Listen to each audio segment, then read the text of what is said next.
ঠাকুর বলেছেন সুসন্তান, সুসন্তানের জন্য যেটা আমাদের মানে দরকার সেটা কিন্তু অনেক ছোট থেকে আরম্ভ হয়ে যায়।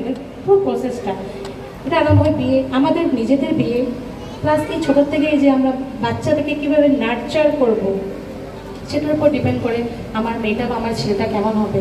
তো আগে আমার আগের থেকেই ঠাকুরের শ্রদ্ধায় দীক্ষিত, আমি নিজেকে খুব ভাগ্যবান মনে করি। আজকে আমার মা বাবার জন্যই আমি যতটুকু বুঝেছি ঠাকুরকে, কারণ নাহলে তো হয়তো বুঝতাম না। তো বুঝেও তবুও চলেছি ওই ঠাকুরমুখী একটা পরিবেশে আমি জন্ম হয়েছি, যদিও তবুও আমাদের অনেক ভুল ত্রুটি হয়েছে, তা আমরা মানুষ স্বাভাবিক, আমাদের হতেই পারে।